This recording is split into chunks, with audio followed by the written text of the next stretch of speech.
And race, of course, differentially shapes the resources that people have as they might move either internally or across recognized international borders, including risks that they might confront along the way. And of course, finally, race shapes people's experiences where they go too, because they're met with racialized context of reception, which can include things like racial demographics, the very groups or similar new categories that exist where migrants might go. It can even include racialized histories and dynamics of the organizations or institutions, neighborhoods, let's say racialized workplaces, or even broader politics and culture that newcomers encounter in these new places. Even of course, race shapes the legal and political apparati that try to control and regulate human movement across borders in the first place, including who gets determined, right? Who gets given the categories of refugee or asylum seeker or migrant or other group in the first place. I always think of those kinds of designations in large part as racialized products, right? What political scientist Rebecca Hamlin calls legal fictions in a way. So I think race shapes a ton of things, and it shapes many aspects of what scholars study when we're studying migration as a process or integration or processes of integration or exclusion where people go. And there's even more, right, that aren't even covered in just that quick overview, but I'd like to go down today a little bit just into that matrix and tell you about, I was going to tell you, my idea was to tell you about two different ways that I've explored some of these dynamics in my own research, drawing on a new project I've been conducting with some colleagues at several universities for the last decade, but I promise I always over-prepare.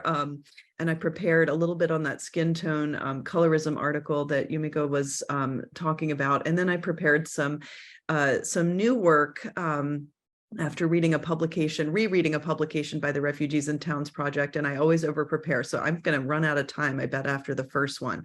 But hopefully this is kind of new stuff, and I hope you enjoy it. I want to talk today about how scholars can study and analyze the micro-level mechanisms and processes through which many border crossers, whether they're migrants or refugees today, are socialized into anti-Black stereotypes and attitudes. In other words, what I'm looking at, right, like how can we understand and study and eventually combat mechanisms and processes through which migrants are racially socialized, in particular into anti-Black stereotypes and attitudes. But of course, I'm going to use the case here of migrants coming to the United States, but you can imagine studying these kinds of racial socialization processes going elsewhere too. And if we have time or you want to know about later, maybe I can talk a little bit about this growing literature on colorism and kind of thinking about how skin tone is sort of one facet of race and ethnicity, but something that might operate a little separately from race and ethnicity per se. Also shapes migrants' experiences and even perceptions of their relations with host groups where they settle, again, this time using my own research in the US, but you could imagine doing this in different ways. So those are the two things I'd like to cover today. And I mentioned I was rereading this neat publication, this report by the Refugees in Towns Project from December, which I thought worked really well with some of our data and a journal manuscript we've been writing and sitting on for a while. So I kind of need to get back into it and get working. In this report, Kawahara et al. Found that refugees coming to the US essentially learn about race, right? They're racially socialized into knowledge about US-style race relations through several mechanisms that span both pre-departure, in transit, and post-arrival time periods in which they're moving. And the authors specifically, I was interested, highlight places and locations like schools, media, both digital and print media, word of mouth. I'll talk a little bit about word of mouth today, and personal experiences of discrimination as helping to expose and teach refugees about race. So I thought that was really neat, and I was very interested in it as kind of process and mechanism work. And I note, I'm not kind of leveling this as a critique per se, but the authors themselves point out that the study was kind of a qualitative small exploratory study, right? It's based in two mid-sized metro areas, Pittsburgh and Mobile, Alabama. And it's based on interviews with 37 refugees conducted in 2022, primarily Afghanis, Congolese, and Sudanese, with some others in. And they were contacted through what's called theoretical or purposive sampling strategies, right? Via organized resettlement networks. And purposive sampling is a really good strategy when you're trying to kind of increase rapport and trust with hard to reach populations, or with ones that are particularly vulnerable, right? So it helps increase trust and rapport and get access. And at the same time, right, it's a laudable strategy, laudable strategy, but the authors themselves note that it still leaves open a lot of area for research as to what might be taking place in, let's say, other cities, right? Or not just in the US, but around the world in different places, or maybe what might be happening in terms of racial socialization with other migratory groups that might have different pre-migration histories, or maybe different understandings of race. And they even say, like, it especially leaves open for kind of understanding what's going on, let's say, with groups who aren't designated as refugees, like theirs were, especially those who don't get granted legal status by the receiving state. So I see their work as kind of a really helpful start, and I want to try to see if I can build on it a little bit today and complement it in a way with data from our what's called Study of Immigrants and Non-Immigrants in Atlanta and Philadelphia. We call this study SYNAP for short, and it's a big, larger study. I'll just tell you a little bit about it today, not all of it. But what I think it can do is help us extend on novel studies like Kawahara's with a broader and representative sample. Here, we're going to be looking at the two largest national origin immigrant groups that live in the US today, and that is immigrants from Mexico and from India. Immigrants from India surpassed both Filipinos and Chinese in 2014 to become the second largest national origin group behind Mexicans in the country. So we're going to sample these two groups in two large US metropolitan areas, Atlanta and Philadelphia. And there's a lot of reasons kind of we chose those two places, but the biggest ones are that they're simultaneously places where Mexicans and Indians are also the largest national origin groups among many others that have been diversifying those cities, as well as Metro America more generally in the past couple of decades. But they're interesting because they're places where Black-white segregation is pernicious and persistent, right? It remains very, very high even today, both structurally, especially in Philadelphia, and socially as well, including in Atlanta.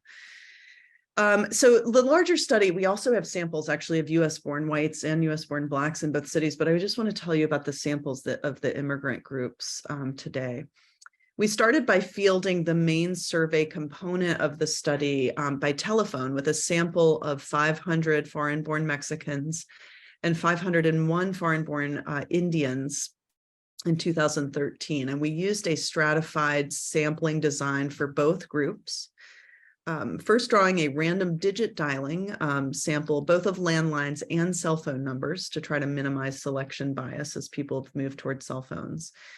We also drew on surname dictionaries to randomize selection of respondents, and oversampled high density census tracts where American Community Survey block group level estimates showed that Mexican and Indian immigrants live.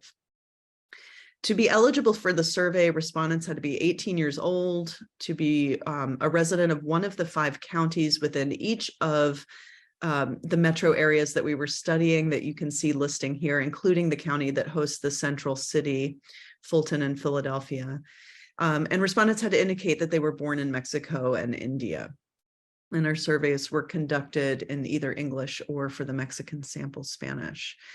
Overall, we have a 20% response rate, but actually what's interesting here, we have a 90% cooperation rate, which is that for people who actually picked up the phone, right, and answered our call, 90% of them agreed to take a survey, and they agreed to take a 40-minute survey, which is pretty good by sampling methodology.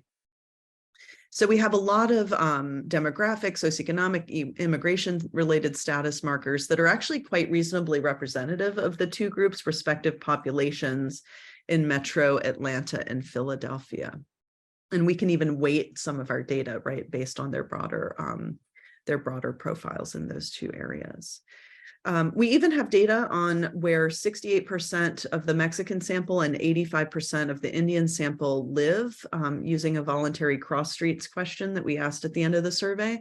So we're able to geocode that sample down to the tract level. You can see here where our respondents, the ones that we do have that information on, where they live throughout the wider Philadelphia region. Here in these maps, you can see Indians are somewhat more dispersed in the outer suburbs compared to Mexicans. And indeed, the Indians live in mostly suburban neighborhoods, very white neighborhoods, actually whiter neighborhoods than our US born whites live in. I can talk about that later or in another place.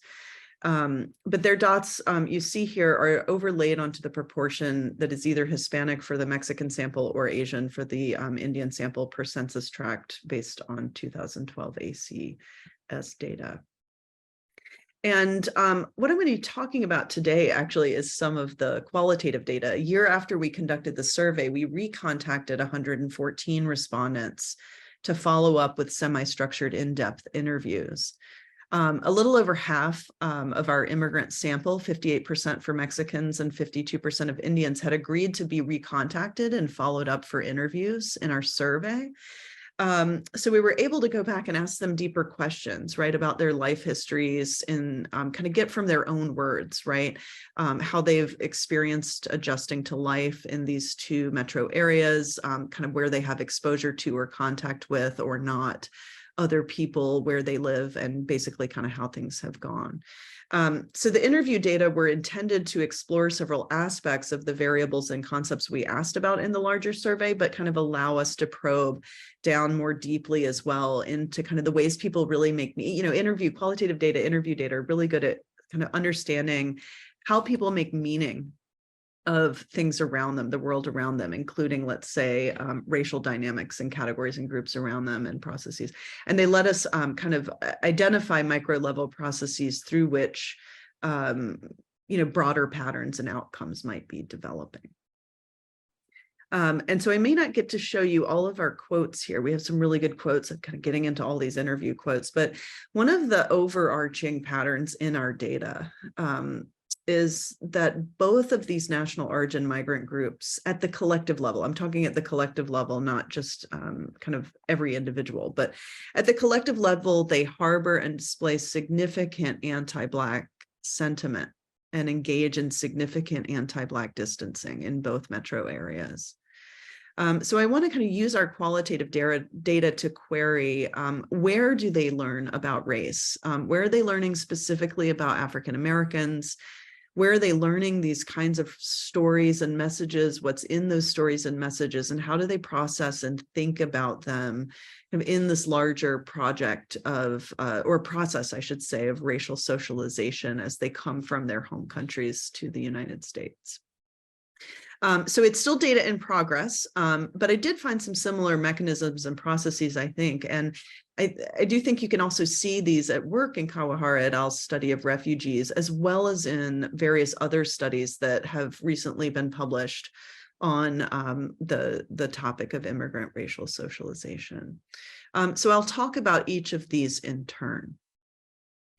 The first factor, racial learning from co-ethnics, both, I call it both at home and here, right? This is essentially that social networks mechanism in which we know from sociological scholarship, right, by authors like Wendy Roth, Sylvia Zamora, Vanessa Ribas, Tanya Cateri Hernandez, Tiffany Joseph, and more.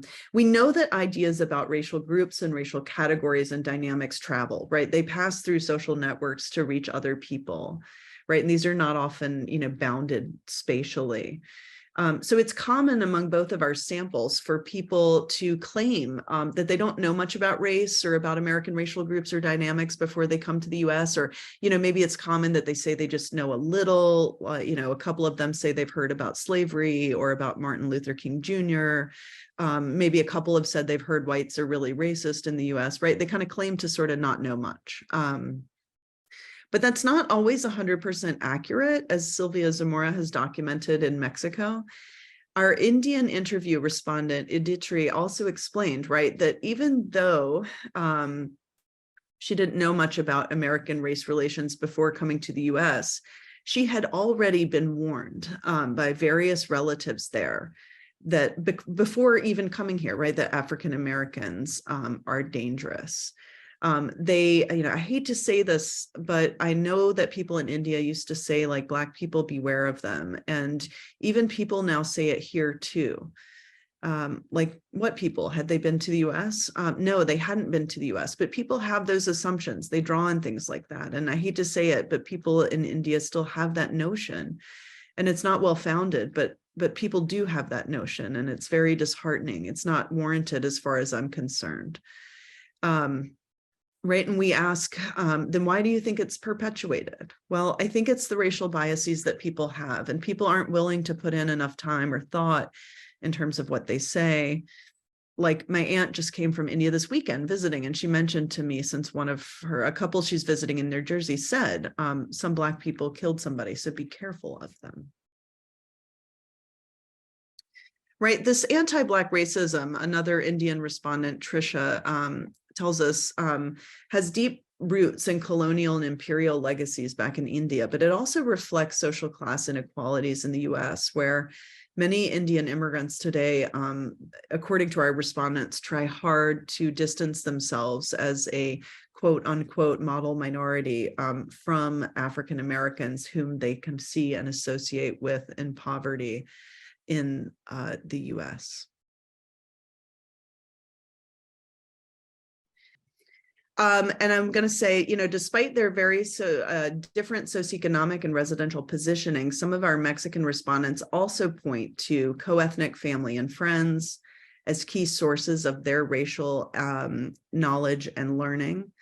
Both groups also talk about exposure to a second factor, anti-Black messaging in American media, especially in local news and crime reports, right? Like, media can take many forms. The Refugees in Towns projects talks about social media as well as print media.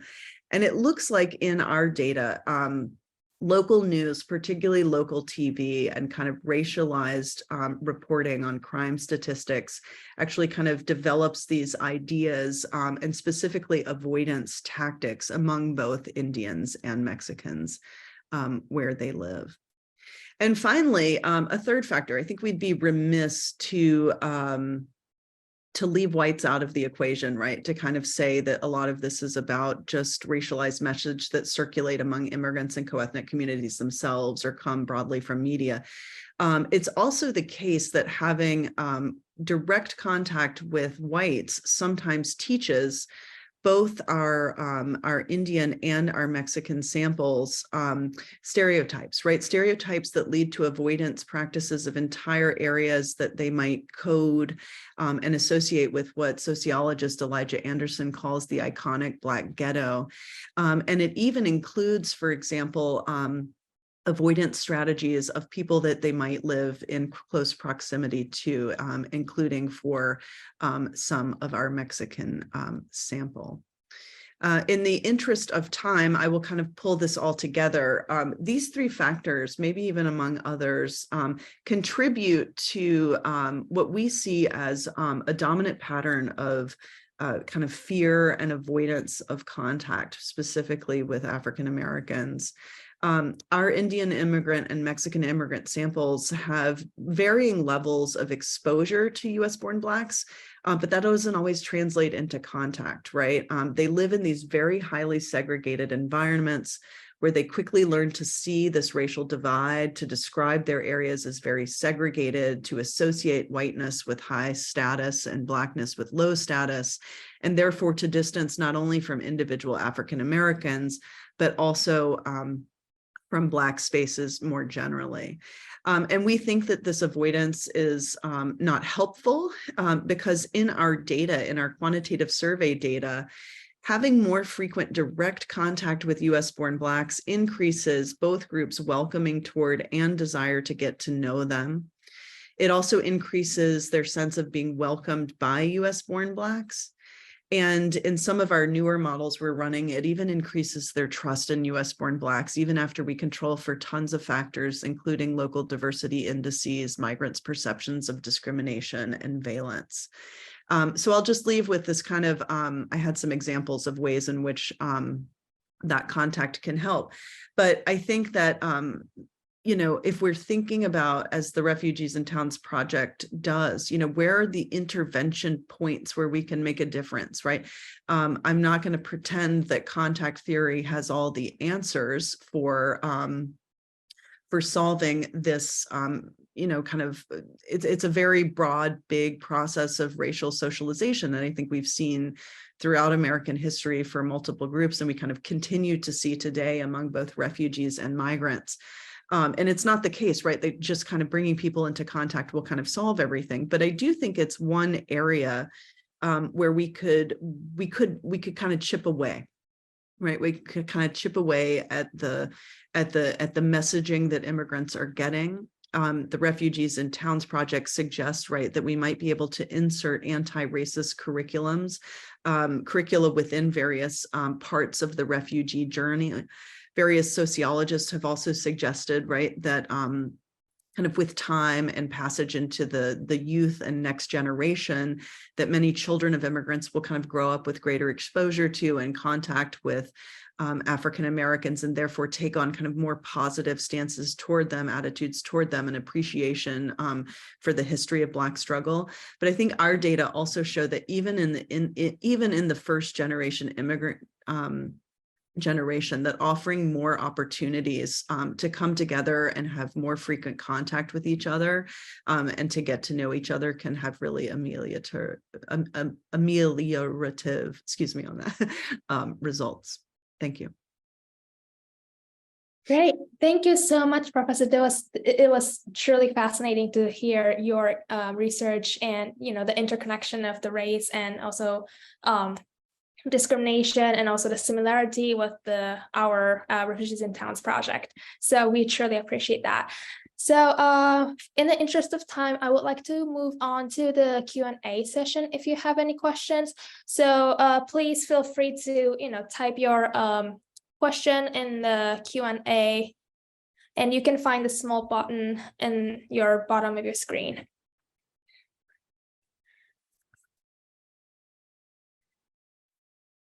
And probably while people are still like typing, coming up with a question, I have actually a question. So I think you briefly touched upon this, and this is a little bit of a good segue to the next segment too, but what do you think is the next step, and what do you recommend practitioners to tackle these issues? Because this is what Refugees in Towns is currently working on, and we are trying to create educational material for refugees to, combat this issue of racism in the United States. So I know this isn't really like a broad question, but I would like to hear your thoughts on that. Like, what do you recommend for the practitioners? Well, I'm not a practitioner, so it's a little bit of a hard question for me to answer, and I will say that ahead of time. But one of the things that's interesting in our data is, and I've talked about this with our social psychologist, because the contact effects are so strong in our data that it's actually thrown us as sociologists and political scientists through a loop a little bit, because our disciplines expect more of the thread effects, the contextual effects. The contact effects are really, really strong, even within kind of this broader landscape. And what's been really interesting is that a lot of the contact effects are about frequency, not even just quality or depth. And what do I mean by that? I mean that it's in our data, in contact theory, you assume that, there are certain ideal conditions which are helpful for reducing stereotypes, right? Improving relations, improving trust. And the ideal scenario is that kind of when contact is of equal status, when it's friendlier, when it's kind of supported by surrounding norms. But contact theory, apparently, I've learned, has always said it works best under those ideal conditions, but doesn't always necessitate those conditions. And in our data, we see these really good things happening just because contact is more frequent, right? Even if you control for its quality, you control for discrimination, you control for material threat, you kind of sometimes control for exposure. And what it means is that I think there's places where we can intervene just by creating, just by creating more opportunities for people to come together and have more frequent contact, sometimes even when it's just acquaintance level and not fully kind of friend level or even friendly, and finding places like schools or meetings or community partnerships, Welcoming America and Welcoming Refugees does some of the stuff, right? Where you're just getting people in the room together or kind of meeting out at the mailbox. We have all these stories about how even relatively what we call maybe superficial or just acquaintance level contact actually does these amazing things in our data. Got it. Thank you so much. And we have a really interesting question from Professor Burgess. She's asking, do you have any sense of whether the events of summer 2020 and the Black Lives Matter movement had an impact on immigrant attitudes about the US Blacks? It's a great question. As I was rereading the Refugees in Towns report, I was reading that part of it, right? Kind of how the refugees were seeing on social media and seeing in their neighbors' lawns or, walking around and seeing posters and asking about them. I don't think we can answer that because our data were conducted well before the Black Lives movement was even coined, right? In the mid-late 2000s. These data are for 2013, 2014. So I suspect that it has shaped how, it's a form of exposure, right? In some ways you can think of it as it's exposure to race, to ideas about race, to ideas about racial relations, and that exposure can happen virtually, right? It can happen indirectly as well as directly.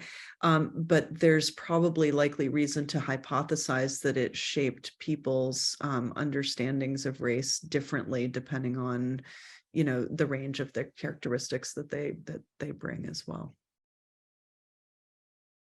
Great. So thank you so much, Professor. Thank you very much again for your sharing your insights. And, on behalf of Refugees in Towns project, we strongly hope that we'll be able to, incorporate these knowledges and findings into our society and create a positive change in the field of migration.